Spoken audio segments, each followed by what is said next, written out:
From the Levers reader-supported newsroom, this is Lever Time. I'm Natalie Bettendorf, filling in for David Sirota. Getting a home loan used to mean weeks of phone calls and paperwork, but now it's gotten easier. Maybe too easy. A recent investigation from our team at The Lever found that real estate sites Zillow and Redfin are trapping consumers and pushing out competition with their one-stop shop models. A lawsuit from the Federal Trade Commission last week backs this up, claiming that the companies violated antitrust laws. So today on Lever Time, we're going to show you how these real estate titans are corralling users into bad deals, seizing the reins of the trillion-dollar mortgage market, and potentially heightening the risk of a financial meltdown. That's all coming up on today's episode.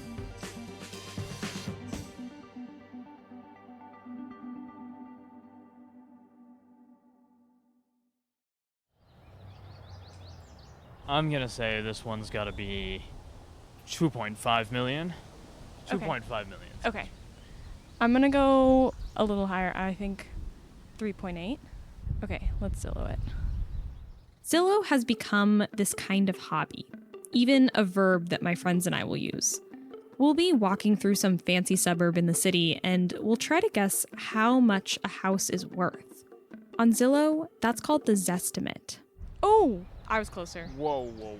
4.3 million. Honestly, sounds about right. And the best part? The pictures of what the house looks like inside. Oh my god, chandelier? Yeah, this looks like a museum. Zillow and other real estate websites like Redfin have opened the door, pun intended, to the housing market. These days, anyone with access to the internet can peruse the interiors of homes they can never afford. It makes it feel like owning a home one day maybe isn't so far out of reach. And as I've learned, Zillow is pretty aware of that. A few years ago, the company announced that it was creating a housing super app. Here's Zillow CEO Jeremy Waxman on CNBC last year. We have hundreds of millions of folks that come to Zillow every month, but we only help a small percentage of them actually buy or sell the home, right? Only a few percent. And our goal is to... Waxman said that Zillow wants to double the number of people who buy or sell a home on their website by the end of 2025. That's what the Housing Super App is about. It's about building software and tools for consumers, for agents, for loan officers to start to find homes and then ultimately make offers, finance, and buy and sell those homes with Zillow and its services. The Super App is a term for the company's mission to create this all-encompassing housing platform, something that takes you from start to finish, looking at homes, their prices, booking tours, your dream to your mortgage. In other words, Zillow wants to integrate itself into every part of the home buying process.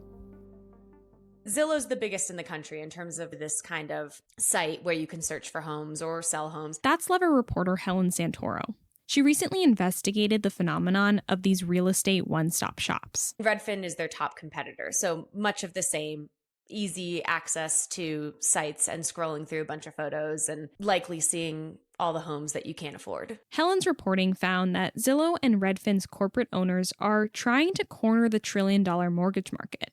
And a big turning point for all of this came in 2018, when Zillow actually bought an online mortgage lending platform. Mortgage Lenders of America started in 2000, and it's exactly what their name says. They were just an online mortgage lending service, meaning you could go to them to get a mortgage for a property.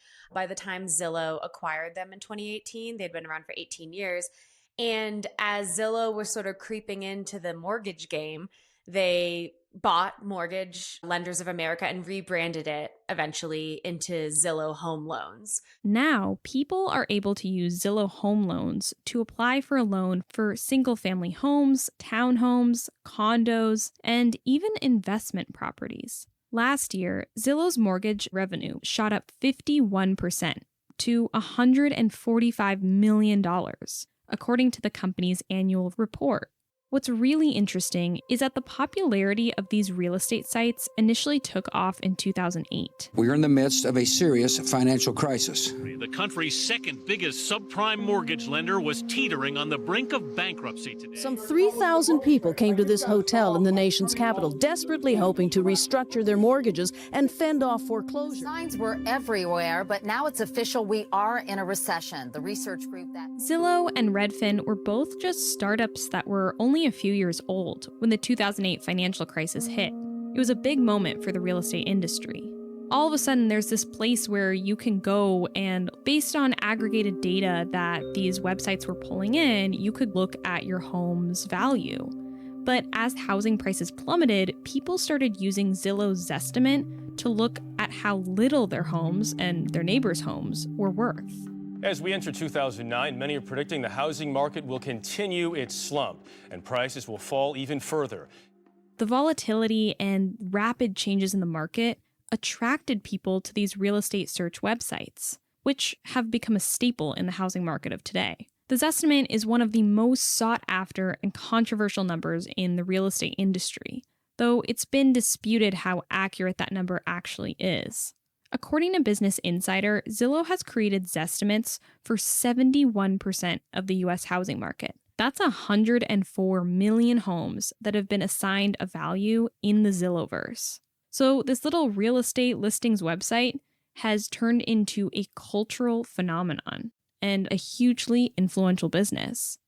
Fast forward to today, mortgage rates are high. They're hovering around 6%. That's a big jump from the historic low that we saw not too long ago in January 2021, when rates dropped to 2.6%. 80% of people in the US right now are buying homes with a mortgage. So it's a really lucrative business. And these real estate sites are more than aware of that. Zillow isn't the only real estate company pairing up with mortgage lenders. Rocket Mortgage, which is the second largest mortgage lender in the country, acquired Redfin. That deal was finalized this summer. And in the following 3 weeks after that acquisition, nearly 200,000 people clicked the Get Pre-Qualified button on Redfin, which directed them to Rocket Mortgage. In a press release from earlier this year, Rocket predicts that they'll pull in $60 million in revenue by 2027 with this Redfin model. The whole purpose of these mergers is to consolidate and streamline the home buying process. And it's pretty appealing when you first think about it, because buying a home is traditionally a really fractured and lengthy process. Getting a real estate agent, looking for the right home, making an offer, getting an inspection of the property, choosing a mortgage lender, actually applying for the mortgage, which involves a lot of paperwork, and finally closing the deal. The entire process involves multiple companies and juggling between different service providers for weeks or even months. So that's why it may seem like a relief to open your housing super app and deal with it all in one place.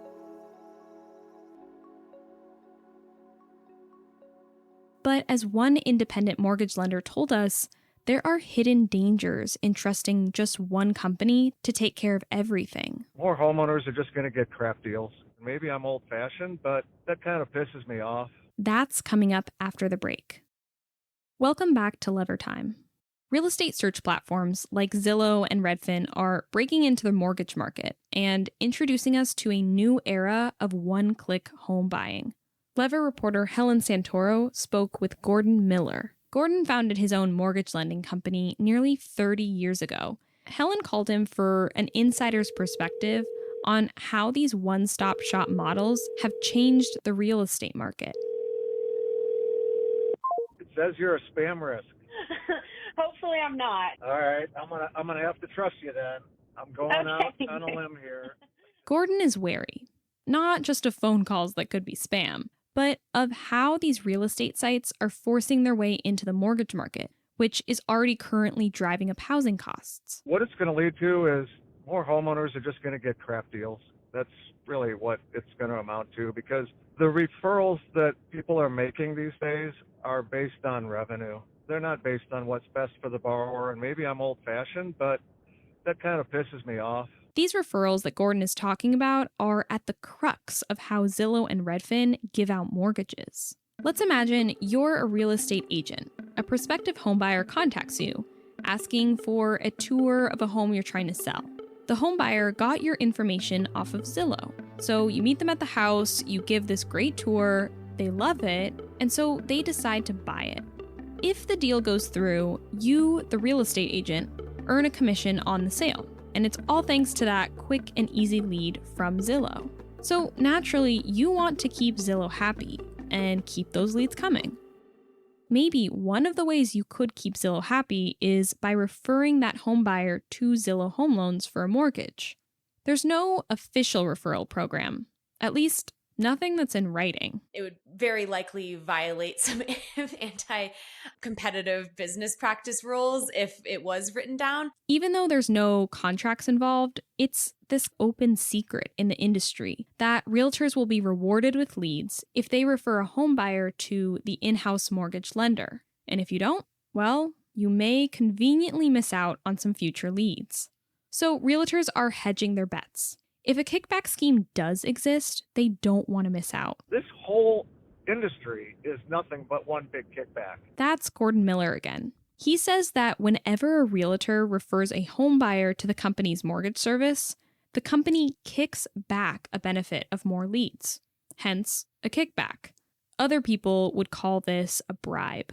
Gordon's concerned that people who are looking for homes and loans don't realize that there might be better options for them outside of Zillow or Redfin's networks. When somebody goes ahead and comes across these things, they're getting steered into sort of a closed-end network of, like 5 guys on a street corner that it always leads back to them. Right. And then there's 50 guys down the street that are better deals for the consumer, but there's no financial incentive for them to refer a client to where the best deal is. And these real estate kickback schemes are not just an unfair practice. They're illegal. Here's Helen again. The Real Estate Settlement Procedures Act of 1974 specifically prohibits this type of sort of quid pro quo. We give you a lead to a home buyer and you give us a mortgage loan. The Real Estate Settlement Procedures Act. That's a mouthful. So everyone calls it RESPA. And the whole purpose of that act was in part to protect consumers from this type of deceptive business practice, potentially leading them to more expensive loans that end up hurting the consumer. RESPA has been a pretty foundational law in the world of U.S. real estate. Its main goal is to protect homebuyers from shady deals that can arise during the mortgage loan process. The Consumer Financial Protection Bureau is who actually enforces the act. In December 2024, the Consumer Bureau filed a lawsuit against Rocket Homes, which is under the same umbrella that Rocket Mortgage is. So I called up the regulator who filed the case. My name's Rohit Chopra. I'm the former director of the Consumer Financial Protection Bureau, or CFPB. We'll hear more from Rohit after the break. Welcome back to Lever Time. So just to recap, companies like Zillow and Redfin are becoming oligopolies of the real estate world and trapping consumers inside their closed networks. This is driving prices up without consumers realizing that it's happening. But the government has tried to intervene in these efforts multiple times in the past. In 2015, the Consumer Financial Protection Bureau got involved. Here's Lever reporter Helen Santoro again. They started investigating Zillow because the company was doing what was referred to as a co-marketing plan. So basically, real estate agents and mortgage lenders pay for premium placement on the site. Maybe you've seen these before. They're basically sponsored ads for real estate agents and mortgage lenders. They look so great, you just want to click on them.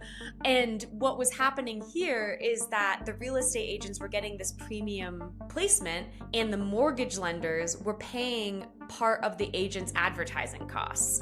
So the lender, is directly contributing to the agent to get them this premium listing. So again, that kickback thing where there's lines being crossed that shouldn't be crossed. Basically, the Consumer Financial Protection Bureau said, hey guys, this violates the Real Estate Settlement Procedures Act. However, the Trump administration, the first round of Trump, they declined to pursue the case in 2018.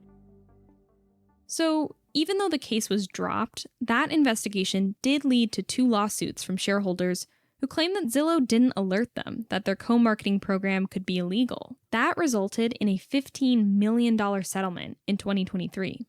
Still, Zillow says it didn't do anything wrong. But history repeated itself. Rohit Chopra and the CFPB sued Rocket Homes last December. Here's Rohit. We found and alleged that they were essentially steering their real estate business over to their mortgage lender, and consumers who went through the real estate agent were sent over to Rocket Mortgage, and they paid much more than they ought to have. Buying a home is one of the biggest financial obligations of your life, so you want a realtor on your side.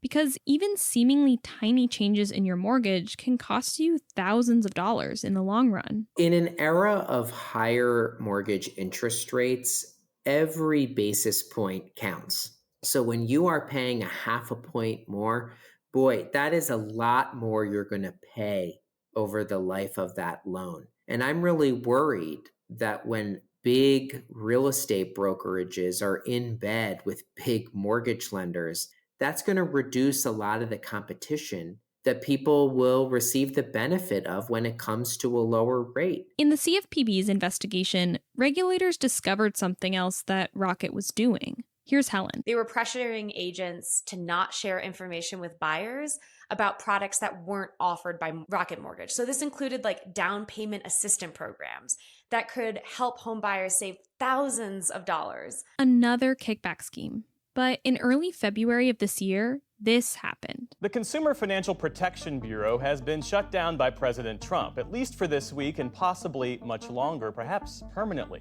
And just a few weeks later, it was like deja vu. The lawsuit was dropped by the Trump administration, granting a motion from Rocket to dismiss the case. But this time, the White House dismantled the bureau that is supposed to be enforcing RESPA and holding these real estate titans accountable. Rohit Chopra says that without appropriate regulation and accountability for these real estate corporations, we are digging ourselves deeper into the hole of the housing crisis, one where lots of young Americans feel hopeless at the thought of one day being able to afford a home. Many of the reasons why we have a housing market that is so distant and out of reach for people is a lot of these corporate shenanigans and other criminal conduct that drives up the price of housing. Kickback schemes are just one. There's more. We've seen algorithms that actually rig the price of rents for big buildings across the country. We've seen junk fees permeate so many parts of people's financial lives, including when it comes to mortgages and housing and rent. This is a bigger issue that affects all Americans. Even if you're not a homeowner or looking to buy a home, Rohit says that it's important to understand and care about the corporate abuses that are chipping away at people's financial lives. It's not just about buying a home, it's also about the fees you might face on rent, the increases you might face from your corporate landlord, and so much more. So we really have to make sure that if we're going to fix this broken housing market, we don't just build more housing, but we also crack down on some of the abusive practices that have been targeting consumers. Even without a functioning consumer bureau, there's been a bit of movement in Congress on this issue. In June of this year, a group of 5 Democratic senators, including Elizabeth Warren and Bernie Sanders, sent a letter to the federal government. It was specifically about Rocket buying Redfin and another company called Mr. Cooper, which is the largest mortgage servicer in the country. Mortgage servicers handle day-to-day management of home loans, collecting payments, distributing property taxes, and issuing late fees. The senator's letter warned that these mergers could reduce choice and raise prices for American families in the housing market. They also go on to urge the Department of Justice and the Federal Trade Commission, both of which enforce antitrust laws and protect against these kind of deceptive business practices, to more closely scrutinize Rocket's acquisition spree as a whole. So basically restating what the Consumer Financial Protection Bureau had said in earlier years. It sounds like the letter did do something, because last week there was another development in this saga. The Federal Trade Commission just announced it is suing Zillow and Redfin over what it alleges is an unlawful agreement that eliminates Redfin as a competitor. The FTC claims that Zillow and Redfin violated federal antitrust laws. According to the lawsuit, Zillow paid Redfin $100 million earlier this year in an agreement that would eliminate Redfin's competition and allow Zillow to dominate online rental listings. The companies had announced a partnership this past February, but the lawsuit alleges that this so-called partnership involved Redfin agreeing to basically copy over listings from Zillow onto their website. It also stated that Redfin agreed to stop competing in the multifamily homes advertising market for up to 9 years. In this day and age, we hear a lot about efficiency, that everything should be simple, reduced to one click. Amazon, for example, calls it one-click shopping. But when you reduce everything to one click, one streamlined platform, it's a lot harder as a consumer to understand what's going on behind the scenes. I asked Helen, could Zillow and Redfin's all-in-one platforms potentially heighten the risk of a larger financial crisis? Yeah, it could really hurt our pocketbooks on top of just already astoundingly high housing costs. The majority of us can't afford to just buy a house outright in cash, so we're very dependent on these mortgage lenders. And if we're then being sort of tricked into these more expensive mortgages, which mean higher monthly payments, more interest accruing over time, so on and so forth, we've seen in the past that when we can't pay mortgages, it's not usually a good thing for the economy, for, just the country as a whole. With the gutting of the CFPB, there's one less watchdog in the yard. If these mergers are making mortgages even more unaffordable, it's hard for me to imagine a world where the American housing market is getting more accessible. It seems like for now, Zillow will remain what it's been for so many of us. A place to do this. Okay, I'm gonna look up the Zestimate now, and yeah, I can't afford that.